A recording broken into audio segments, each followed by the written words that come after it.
nandito tayo ngayon no, sa Rizal Park ng Davao City. So ang Davaoeños ay nagkakaisa dahil sa pag-aresto kay dating Pangulong Roddy Duterte kaninang umaga.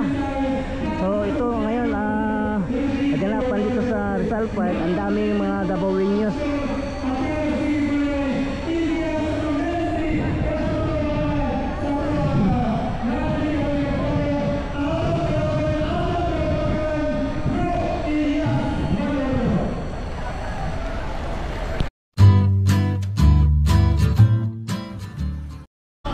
안녕하세요 여러분, 잘 지내세요? 먹고 싶고 행복해서 welcome to my channel Crispy Core TV. Please subscribe, like and share.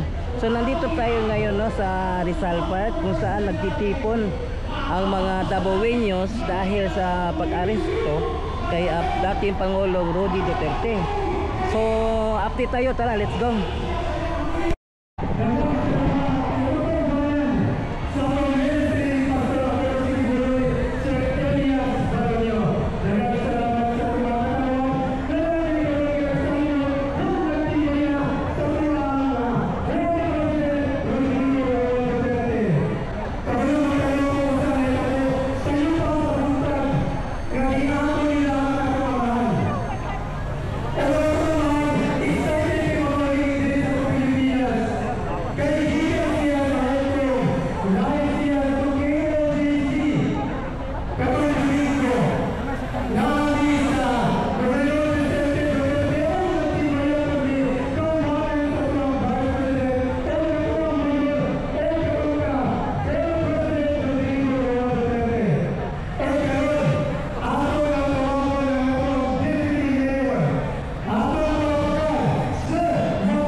Nakita naman ninyo, no? Nakita ang tanan.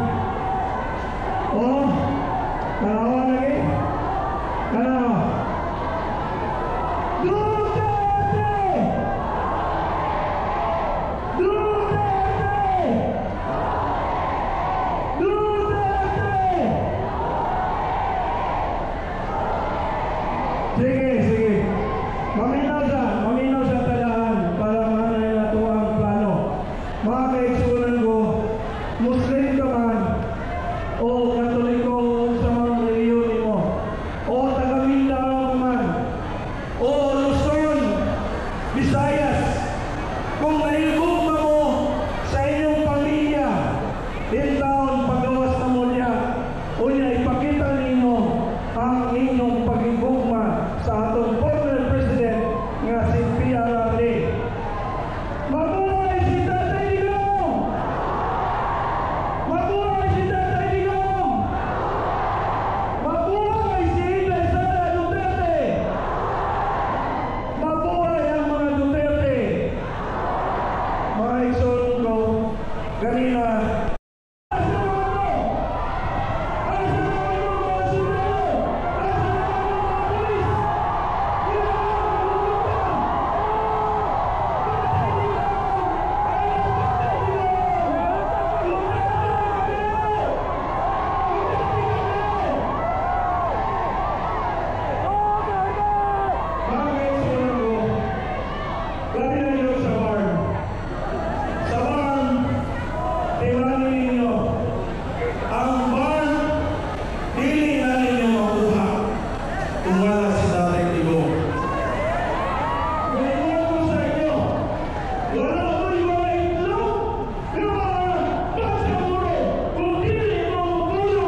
Gimahal. Daghang salamat o maayong hapon kaninyong tanan.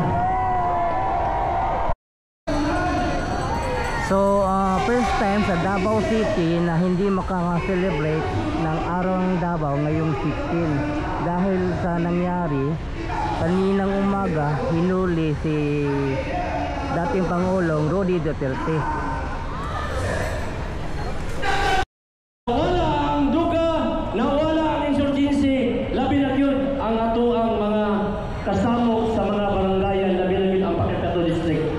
Natagamtaman na mo na, kaya among barangay, medyo bukid, sa kada bulan, inkwento, upat kagira, sige lang may pulit o patay. Pero paglingkod ni Tatay Digong, ipalingkamutan na mawala ang insurgency sa Davao City. Pero ang insurgency sa Tibok Pilipinas, dili mawala kay dako nga organisasyon. Pero kaning gihimo karon ni Presidente Bongbong Marcos, wala mga ambisyon ang Davao. Nga mo rebellion. Mo rebellion nga hawiran o hindi. Mo rebellion kita. Napawin nyo nga idibinsa na to ang atong syudad.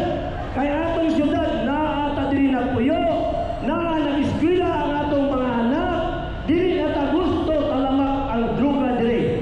Kay pipila lang kadagkong negosyante ang mahimulos niya ng negosyo sa droga, negosyo sa kira. Kaning gihimo karon mo pinipito sa politika nga atong ginasubay, labi na gyud ning mga barikate. Kay kaning nasa taas karon dili na mo kanaog. Kay dako di ay ang kawatunon sa panugdanan sa ato ang Pilipinas. Labi na gyud kaning Davao City, dakong kwarta nga permit ngadto sa nasyonal. Kaning Davao karon magpinantayog ta, panulong man ang atong araw ng Davao.